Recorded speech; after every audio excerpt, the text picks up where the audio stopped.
Welcome in, you guys. This is Andrea with From Mrs. to Ms.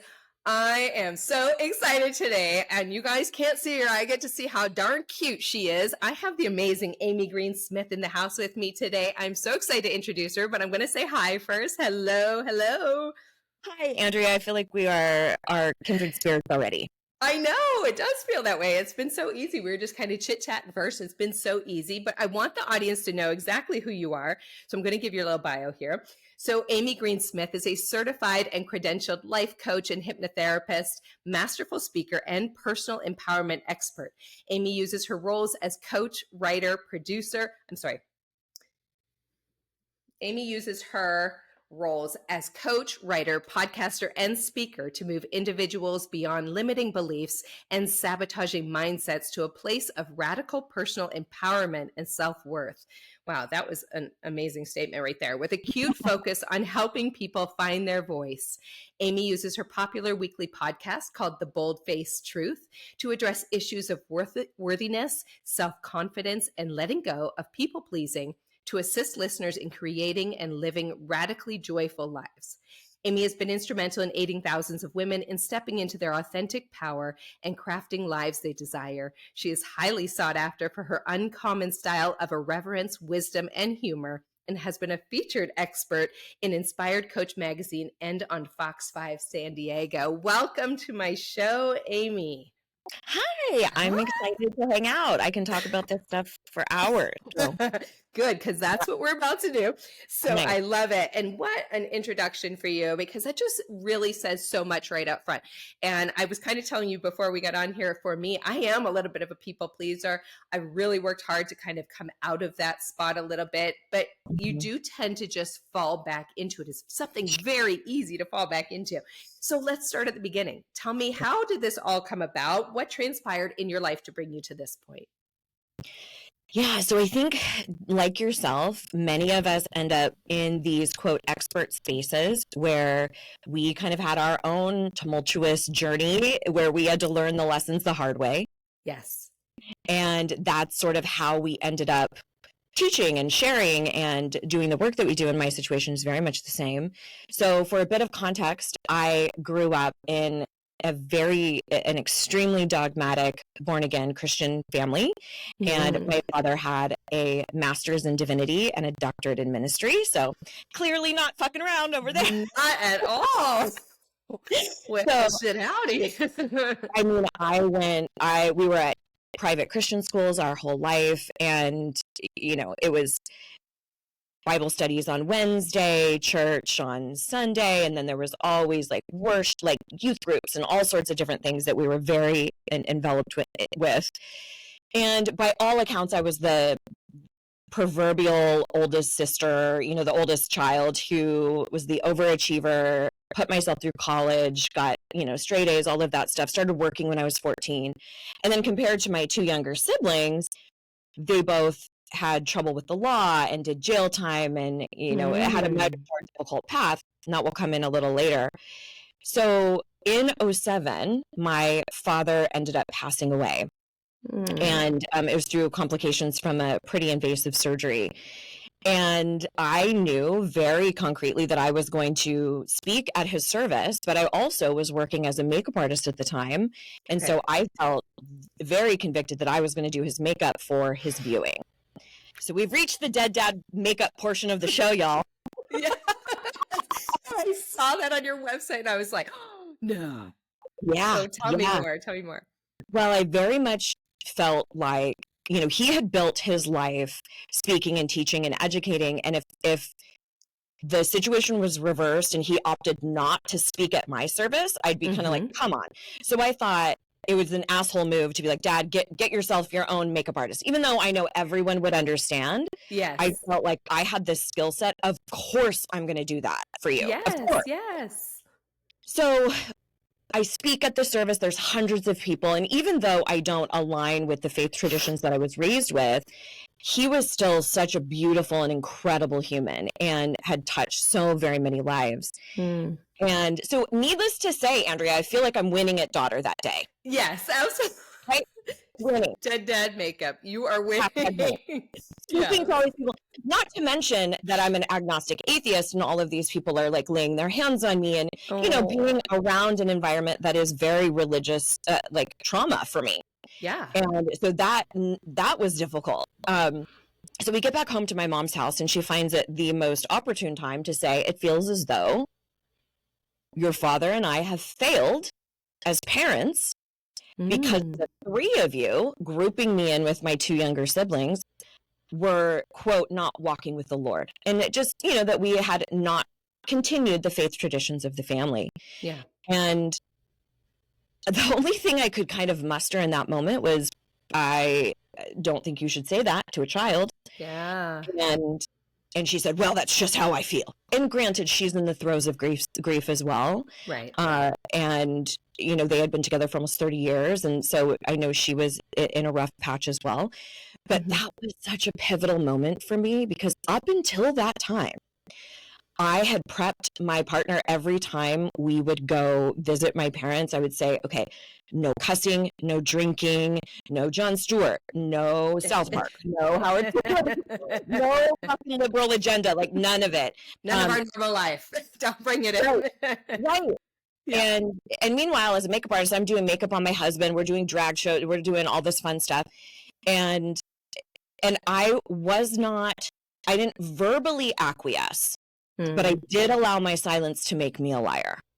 So I didn't pretend that I was praying. I didn't say stuff like, oh, God really laid this on my heart, or, you know, the vernacular that we used all the time. I didn't do that, but I didn't speak up and say, I actually don't share that opinion, or I don't subscribe to that any longer. And so I had gotten very astute at kind of shape shifting and putting up a veneer, sort of this artifice of what I felt would be palatable for them.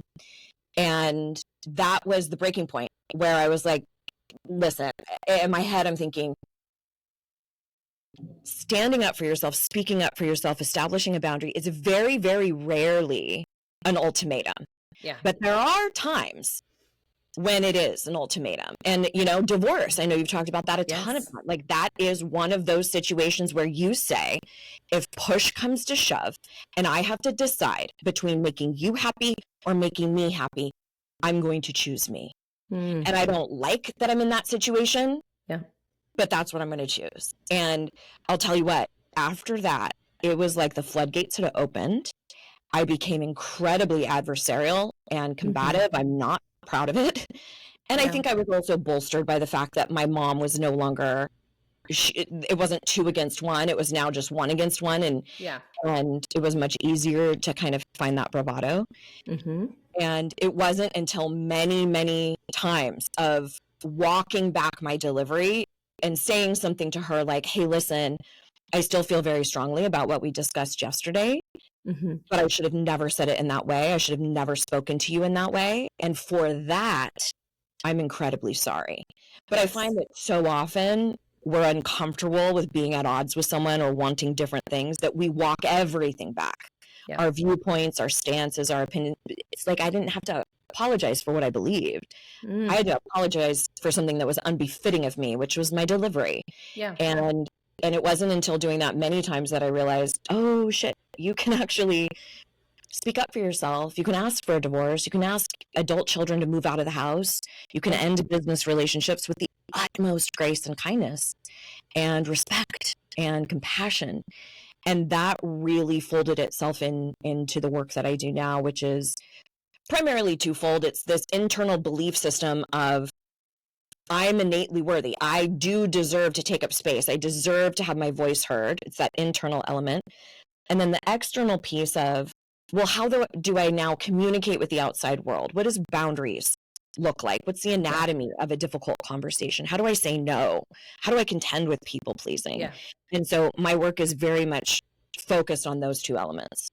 That's incredible. And I completely understand what you're saying, going from one aspect to the other, because you feel like you're stuck in that spot. You want to speak up. I'm sure so many people out there can say this. They do want to speak up and they want to say what they want to say and to be heard, but you're so fearful of what people are going to think, how they're going to respond, if you're going to hurt feelings. You know, there's just so many different aspects of it.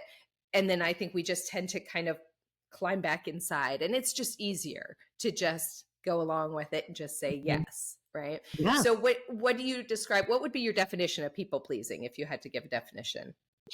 Yeah, so there's a lot of ways to look at this, which I think is important to underline. And I kind of qualify, well, let me say this. Oftentimes I will come across a lot of high achieving, very gregarious, outspoken, high powered women who wouldn't necessarily identify with the moniker of a people pleaser, because what we think of is someone who's kind of a doormat. Maybe they're introverted and quiet, certainly not in positions of power, maybe a repressed posture. And I think that's a really myopic view.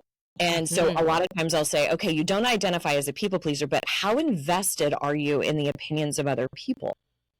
And they'll go, oh, fucking a lot. And I'm like, well, okay. So really the way I look at it is people pleasing is any time you put the wants, needs, and opinions of other people ahead of yourself at some kind of personal cost. So I'm not talking about working in a helping field or, tending to someone who's sick or being a philanthropist. I'm talking about when you are self-sacrificing in such a way to make other people happy, and there's some kind of cost to self. Either you don't get to show up authentically, you have to lie to be accepted, you aren't allowing people to see your genuine desires or who you really want to be. So the reason why I think this is really important to look at is because people pleasing is not always a bad thing.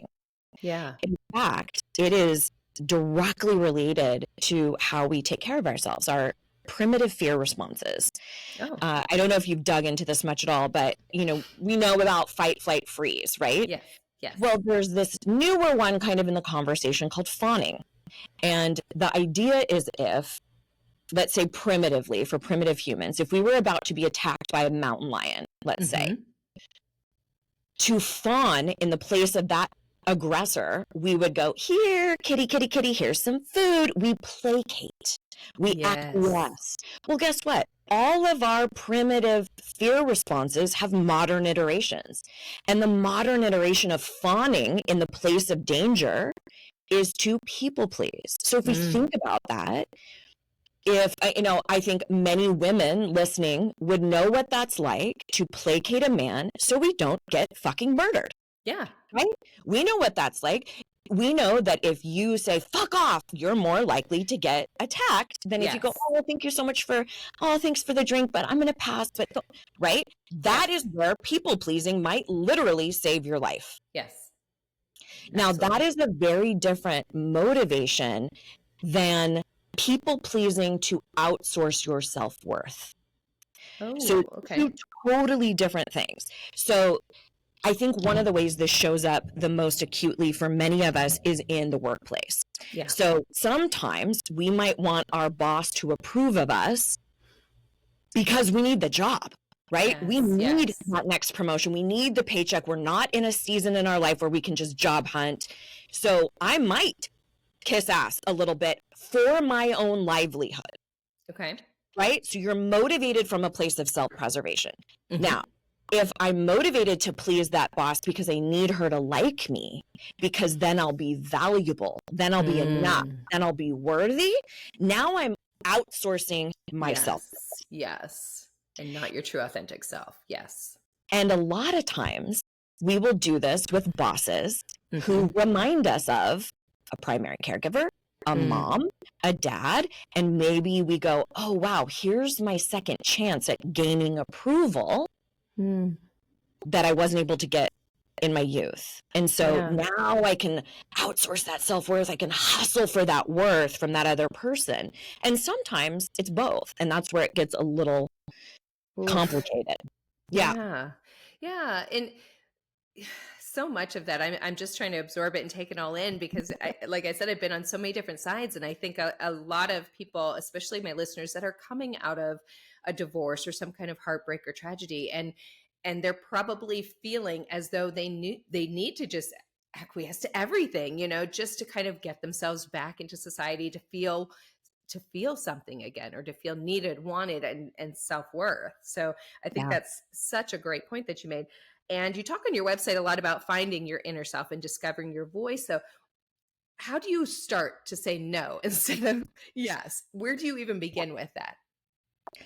Well, as far as no and yes, I think one of the things that I learned in coaching school like 20 years ago that I thought was so poignant was if we say yes to something, just by sheer virtue of how laws of science work, that means we're going to be saying no to something else. So if I say yes to taking the kids more often than our custody agreement dictates, that might mean no to social functions. It might mean no to dating. It might mean no to washing your hair. It might just be other self-care things you need to do. Yes. Yeah. So one of the easiest things, or the most important thing I should say, is we have to discern what's the cost of this yes.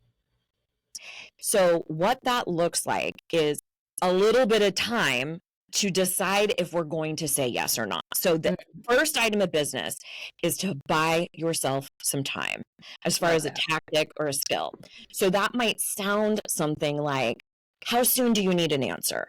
You know, throwing it back with a question, getting them to take some accountability. I love that. Because a lot of times it's urgent for them. And so it'll come to you wrapped in a package of urgency, like you need to tend to it as though it's emergent for you as well. And it might not be, but energy is contagious. So if they're like, I need you to do can you please take the kids? Or can I borrow this? Or will you do? When it's wrapped in that package of urgency, it's easy for us to mimic that based off of mirror neurons in the brain. So there's all sorts of reasons why we do it. But the first item of business is buying ourselves some time. So how soon do you need to know? If they say, I need to know right now, or I'm kind of in a pickle or whatever, then saying something like, I so appreciate you thinking about me. If you need to know right now, I'm going to have to politely decline. I would hate to commit and then have to pull out. And I really don't want to do that to you. But please ask again in the future if you mean that, if you genuinely mean that. Yeah. Otherwise, buy time. Say, I need to look at my calendar. I need a minute to kind of chew on that. I need, give me 30 minutes. Even if you panic, just say, can you hold that thought real quick? I'm going to run to the bathroom. I'll be right back. Just go to the bathroom. So we need to buy ourselves some time because like you said, it's automatic. The yes is automatic. Oh, yeah. I'm from Southern California. And so I had a colleague who would always call it being the totally girl. Totally. I'll totally do that. No, totally. No problem. Like, man, right? And but we will have that gut reaction of sure, absolutely, and then we go, shit, what did I do? I don't have time for that. I've got this, I've got that. So we've got to buy time. Then circling back with them and saying, hey, I gave it some thought. As much as I really, really want to say yes, I'm going to have to pass this time. Now, depending on how close you are with that person, if you have more of an intimate, vulnerable connection, you can be clear about what's going on with you and to say, to be really honest with you, I feel like I'm underwater at this point. And if I take on one more thing, I might have a nervous breakdown. And I've just got to say no. I truly hope you can understand. So that's one way to use vulnerability as a tool. I love that. I actually love that because I think we do that in so many different aspects of our lives. As you were saying it, I was thinking about, looking for a job and you have somebody call and they say, you know what, you'd be great at this. Why don't you come do this? And so quickly you can just go, yeah, that'd be great. When it's not even something you really want, but you're just trying to get through that moment is a lot of what it is. You just want to get out of there. Yeah. So taking the moment to just say, hey, I just need a moment, or, like you said, how soon do you need me to get back to you on this, and taking that moment instead of just responding. And I think that we can use this a lot in dating as well, because we tend to get backed into a corner with a lot of things. I can speak about sex in particular, that's a big one that I've always talked about, how women tend to feel pressured, especially, the more dates you go on, or the closer you get, or maybe even the amount of money they pay on a date, they're expecting something in return at the end. And then we tend to back ourselves into the corner and we just say yes when we are not really ready to. So I think that's a huge thing, to just take a moment, go to the bathroom. That's such a great idea. And just breathe and get it together, what you're going to say when you come out. I think that's awesome. And I love that you brought up this dating scenario, because when I talk to people about communication tactics and ways to talk with a partner or somebody you're dating, the number one thing you have to question is, am I currently safe? Am I physically safe? Because I can give you all these empowering ways to speak up for yourself and all of that, but that doesn't do a damn thing if you're dealing with an abuser. Yes. So the last thing I want is a bunch of women to think that, oh, if I only said something different, then this person wouldn't be a dick. And it's like, no, they probably already are operating that way. Absolutely. And also a little, let's just all understand that our sexuality is not currency. Yes. We do not need to pay our way into a relationship with our bodies, with sex, with any of that. Full fucking stop. And amen. A red fucking flag if you are with somebody who is making you feel that way. Yes.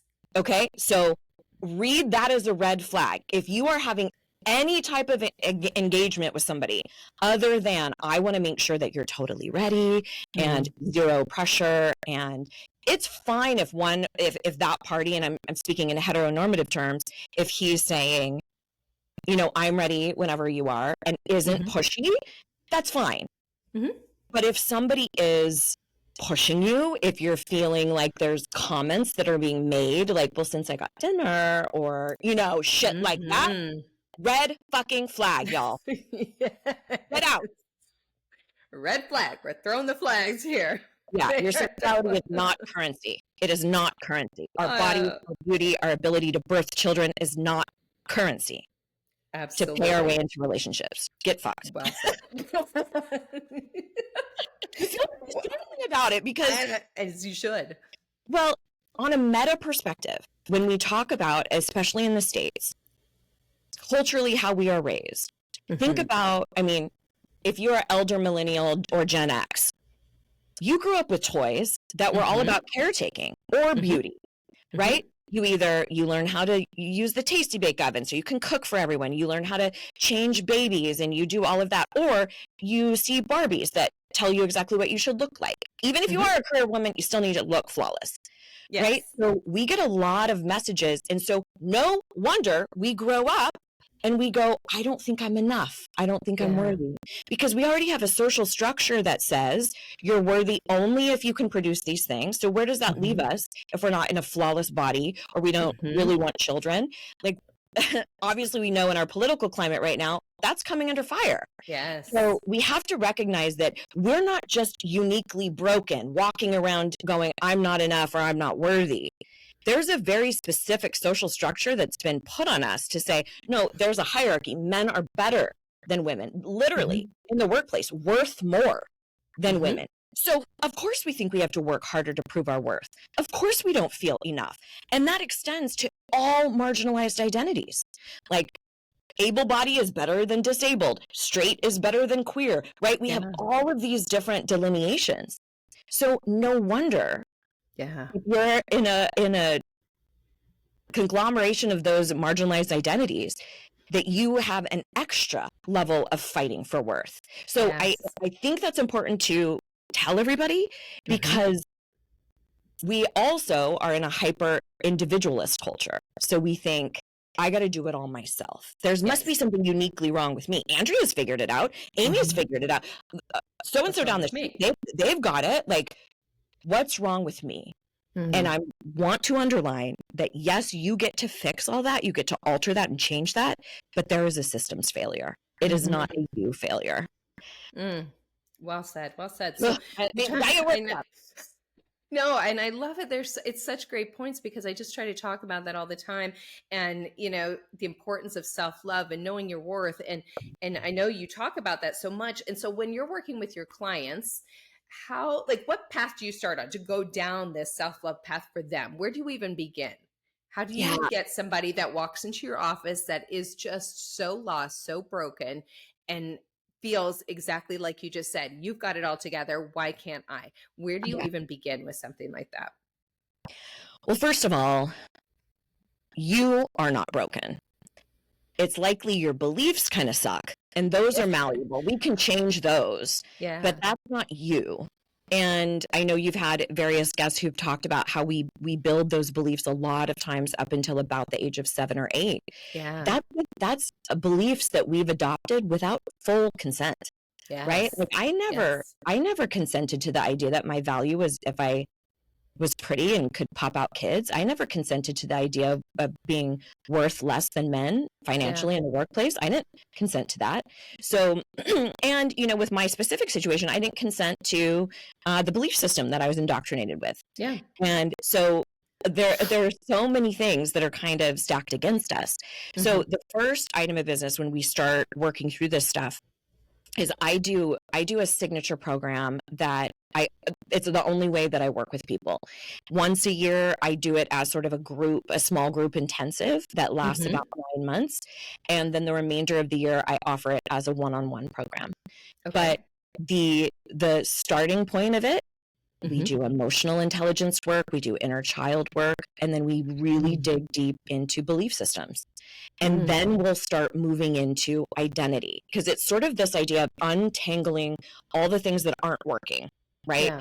The belief systems that are not working anymore, this I'm not enough, or I can't speak up for myself, or whatever. Then we move into building the identity you want to have, your core value systems, your roles in this world, your attachment styles, etc. Yeah. Then we move into communication. How do I establish boundaries? How do I have difficult conversations? So the chronology is such is that we take the stuff that we know is not working anymore, rebuild that, and then start crafting an identity that you really want to embody in this world. And every part of that involves hypnosis. So for every module in the program, we do a hypnotic kind of journey or process that is designed to help kind of change things at a subconscious level. And I could do an hour on just the subconscious mind. But essentially what it is that we're changing the roots of the tree, so to speak, so that it yields a type of fruit. And when you say like hypnosis, I'm not as familiar with that. Okay, and I'm going to be really silly here. We're not talking just for the people like where you're dangling something in front of them, follow and put you to sleep. Are their eyes closed? Are they in the moment with you in that way? Or is it just something that's like a subconscious? You don't even really know you're doing it while you're talking it through. It's more like that. Yeah. Well, you remember when you had Dawn Wiggins on your show and she was talking about EMDR and she was talking about the rapid eye movement? Well, think about that. If you are taking like a little pocket watch and you're having somebody go left to right. Exactly what I pictured. You're stimulating bilaterally what's happening in the brain and in the mind. So what we call that in hypnosis is we call it eye fascination. So it's one way to do it.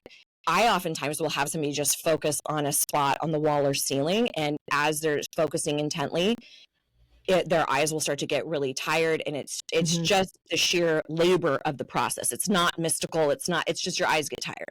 Yeah. And the thing to answer your question, those are designed, the pieces that are a part of the entire program, those are pre-recorded, kind of like an audio meditation, like an MP3 you would listen to.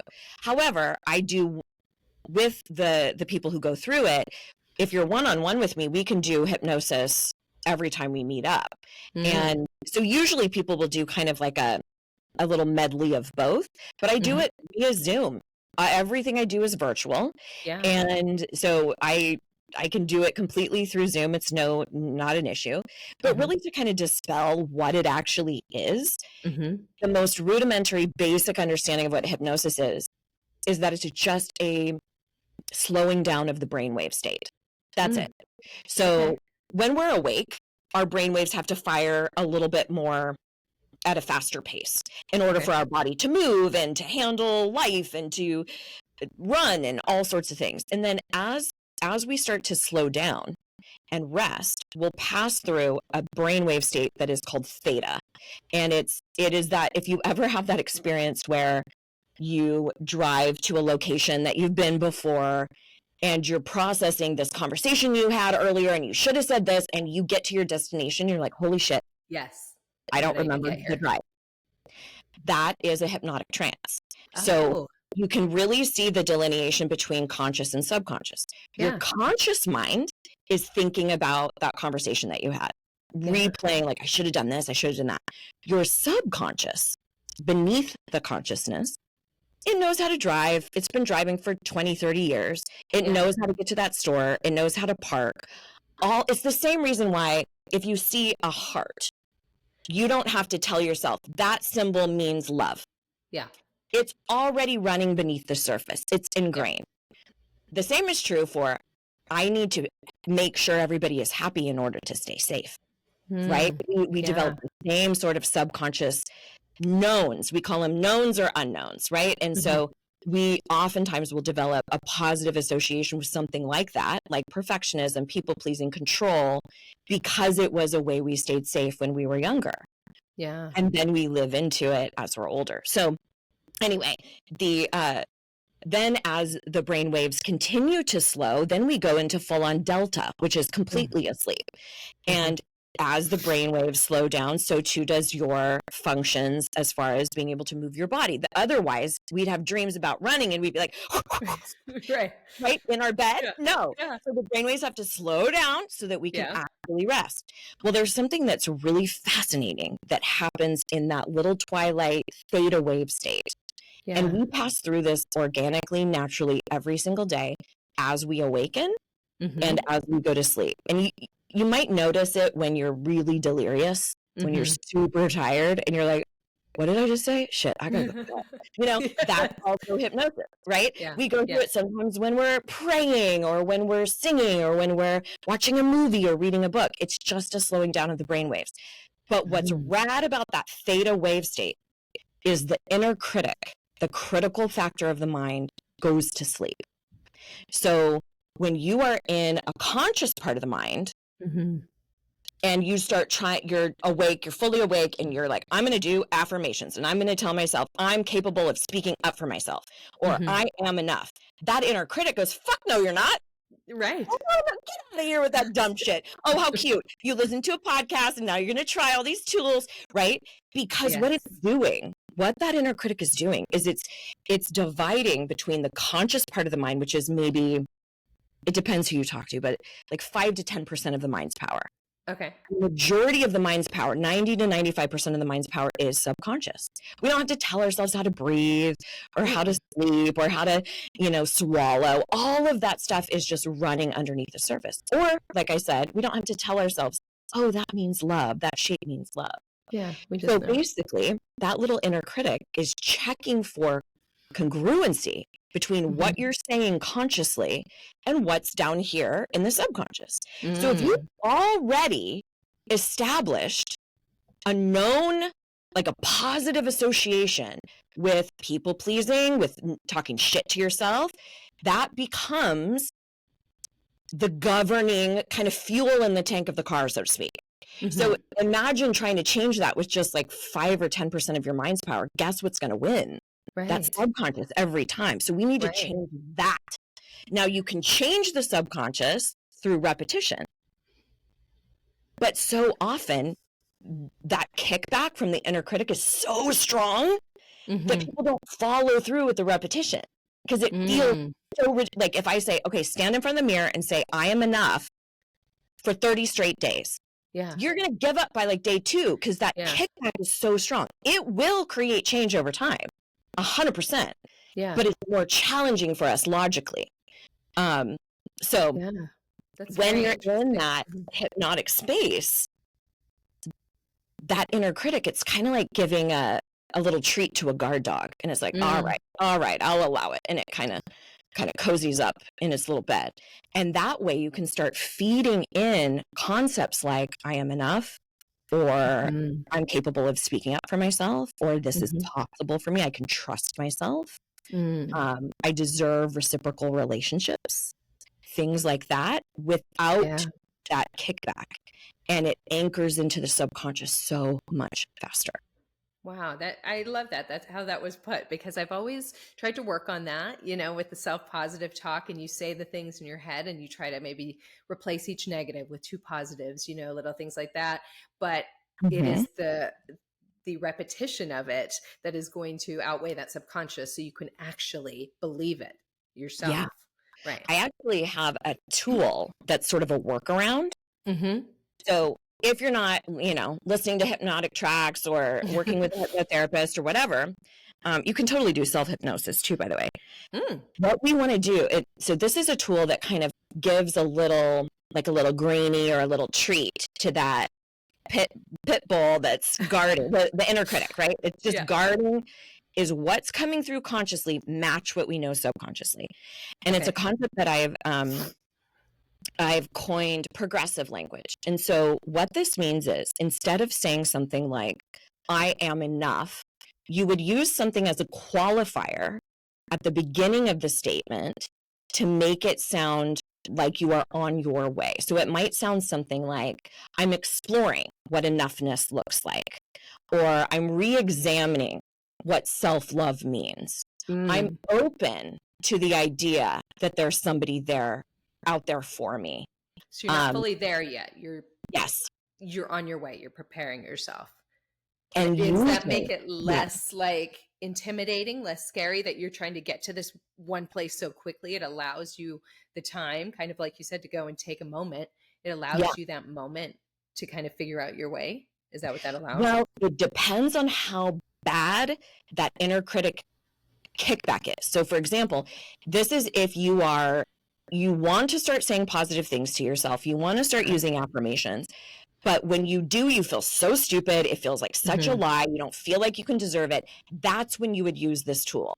Now, if you can say to yourself, I am enough, and you don't have a crazy amount of kickback or an inner critic going, no, you're not, then say it all damn day. But most of us, that feels like a jump to A to Z. And we need like an A to like D or E. You know what I mean? Yes. So give me something that feels like I can do it. And so another way you can qualify it or do a little disclaimer is to say something like, even though this feels a little silly, I am enough. Or even though this feels a little clunky, or I'm still a little shaky on this, I'm committed to being enough. Or I'm re-engineering what my relationship to self looks like. Something that allows you to buy into the work in progress idea, and it's more palatable for the inner critic. Great idea. Perfect. So you were talking a little bit about boundaries and establishing boundaries. So what does it mean to actually establish them? And is there a point where you might have too many boundaries, and then also, what is your 3-step process to establish these boundaries? And I guess when I'm kind of saying where you might have too many, I think sometimes, it feels like that's just all the talk these days. There's everybody saying, well, you need to establish your boundaries, and you need to have your self-worth, and you can't be in a toxic relationship. There's all of these terms that we're using lately, and especially, setting your boundaries. And where is that point between when it is too much? Because I'm not going to do this, and I'm not going to do that, and we just take it as, I'm setting my boundaries. Is there I like to call that when self-help goes wrong. Brene Brown would call that a boundary bully. A boundary bully. Okay. Yeah. And I love that term that she's created. That's great. So, that's great. Yeah. I think there's a handful of ways that self-help can go wrong. And that's one of them, where we're like, well, that's just, if you can't respect that, and it is a disclaimer or a way for you to say, I get to treat you like shit and honoring myself. And it's like, no, that's not how it works. So a boundary is simply sort of a line in the sand about something that you will no longer tolerate. And we can have that in relationship with ourselves. We can have that in relationship with other people. But the process that I take people through, sort of this 3-step boundary process, is more through the lens of communication. It's how do I express that I will or will not tolerate something going forward, or that I need something going forward. So the 3 steps are, and I'll kind of elaborate on them, are deciding on the boundary. Okay. Delivering the boundary. That's actually having the conversation. Okay. And then the 3rd piece that sucks and nobody wants is the enforcement. It's when the boundary is breached. Yeah. And then you go, shit, now I gotta say it again. Yeah. I listened to the podcast. I got myself all gung-ho. I had the conversation, and then shit, now they push back and I have to say something. Yes. So let's break these down a little bit. The decision piece, deciding on your boundary. The most important piece of this is specificity, is being incredibly clear. So if your boyfriend came to you and said, Andrea, I need more romance in the relationship, you'd be like, what the fuck does that mean? Does that mean I need to leave you more notes around the house? Does that mean initiating sex more? Does that mean more, words of affirmation? Like, what does that mean to you? Do you want me to plan a date night? So we have to be really, really clear with what it is that we are requesting from somebody or what it is that we are asking for. And sometimes we have to give them very specific examples. So years ago, I worked with a gal, gosh, this is probably like 20 years ago, and she was dealing with some issues with every time she would take her children to her in-laws' house, they would share a lot of their faith. They were Catholic by background, and they would say, okay, if you're going to drop off the kids, we're going to go take them to get baptized. We're going to do all of these things, right? And so that was like, oh shit. So deciding on it, if she were to say to her in-laws, I need you to respect our choices more, what the hell does that mean? Yeah. How do you know if you're following through or not? Right. So instead, she needed to delineate from the beginning, okay, what I'm going to say is, here are the things that I would not like to have happen. I would appreciate it if there's no conversation about church or Sunday school or reading books that are of a religious nature. Please don't talk to them about God or the afterlife or saving other souls or anything of that nature. And so being really, really clear with what the expectation is. Now, the delivery part. The delivery part is how we go into the conversation. So I talked about vulnerability a little bit earlier. If you are in a safe container with that person, meaning it's a fairly decent relationship where they're not going to weaponize your words, then you can use vulnerability. If they aren't capable of hearing you and they will, sorry, you feel that way, or well, that's on you and blah, blah, blah, then they're not a safe person to use vulnerability with. Yes. But you can go into the conversation and saying, hey, I know this is so awkward. And I just really appreciate you being willing to have this conversation. Or another great way to use vulnerability to start off with is to say, oh shit, I lost my train of thought. Mark that down. That's okay. You got it. Got it. Fucking perimenopause.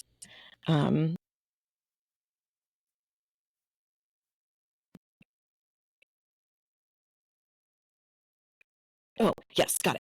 Okay. Another way you can approach that is to say, hey, listen, there's been some stuff that's been on my mind that that's really been bothering me, and you would have no idea that that's happening. And that is wildly unfair to you. And if the situation was reversed, I would want to know.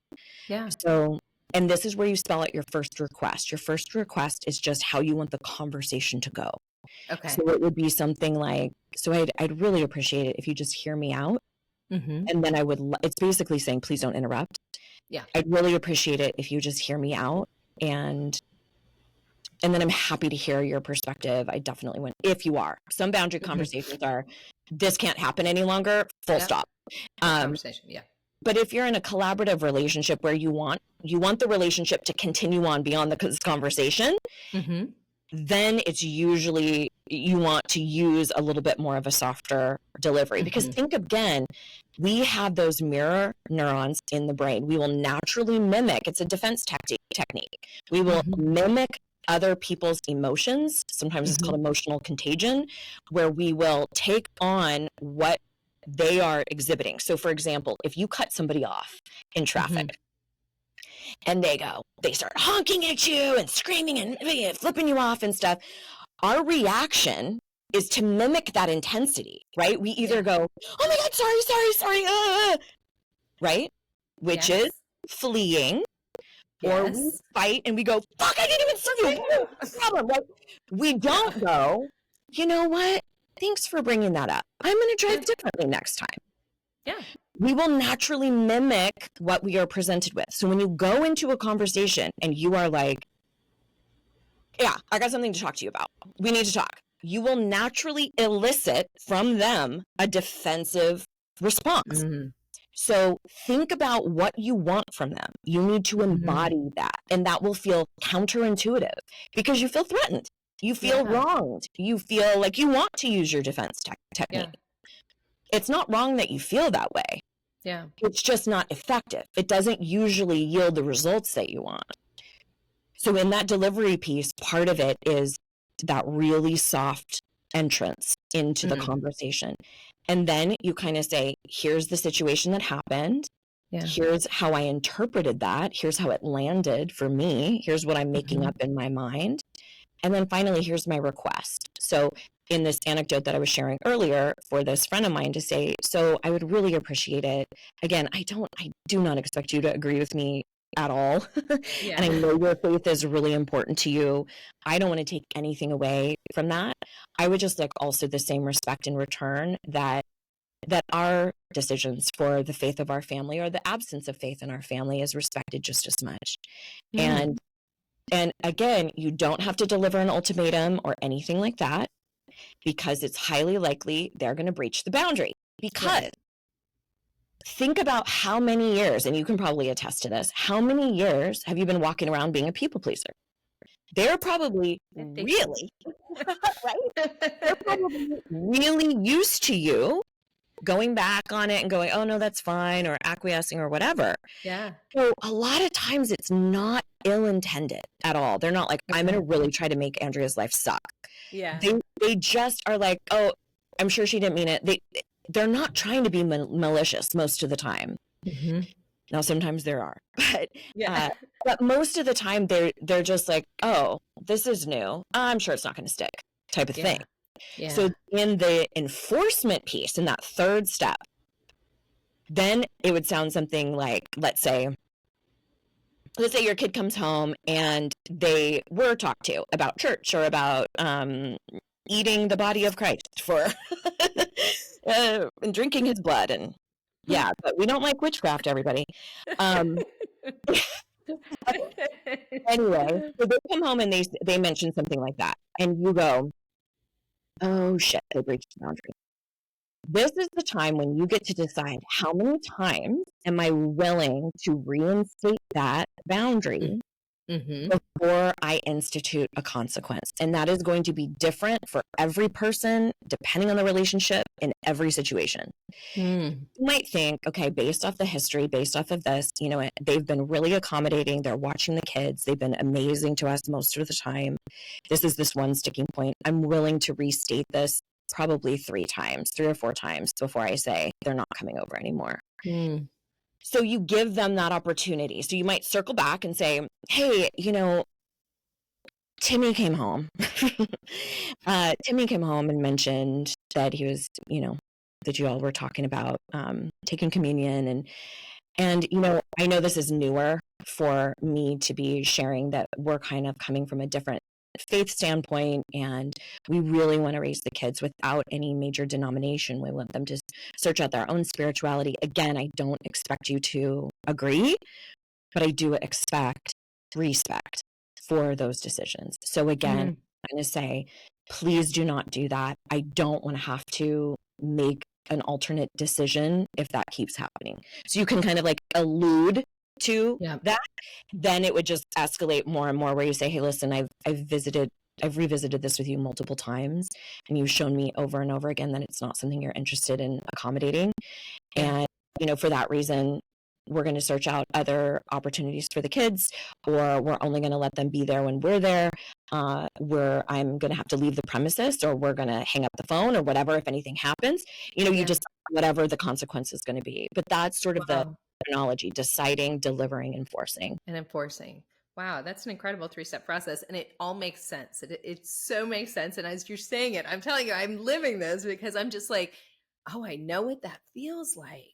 And when you feel like you get, you get the strength to go in and say it and say what you want to say, and then they do just that, and they come back with it where they're not respecting it right off the bat. And you got to think, you got to think right now, okay, am I going to abandon my boundary that I've just set and abandon myself, or am I going to enforce it? So I think that's awesome.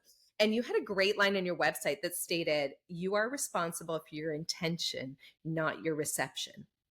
Yeah. Can you explain that to us?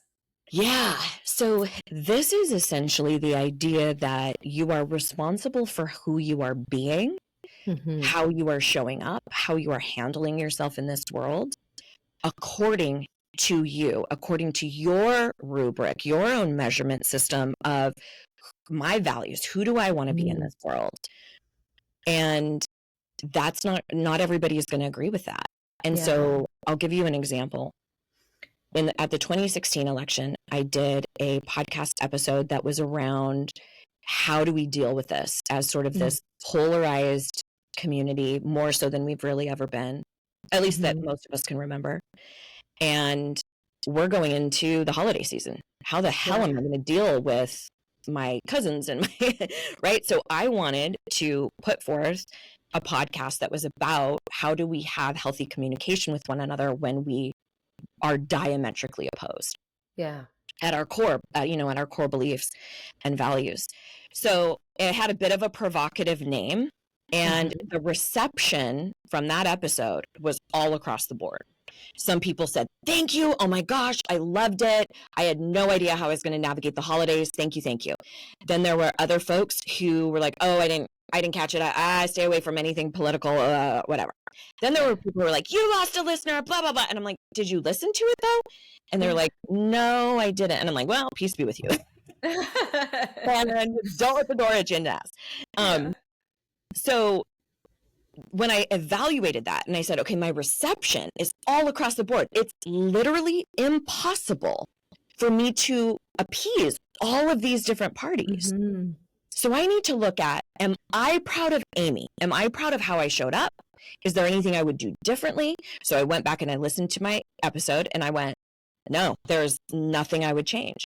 So that meant then that I had to grapple with, and this is why I teach a lot of emotional intelligence, how uncomfortable that is when people don't like your decisions, or you want a divorce, but they don't. There's a lot of pain just in being on pages like that. And it still doesn't mean you're making the wrong choice. It just means it's painful.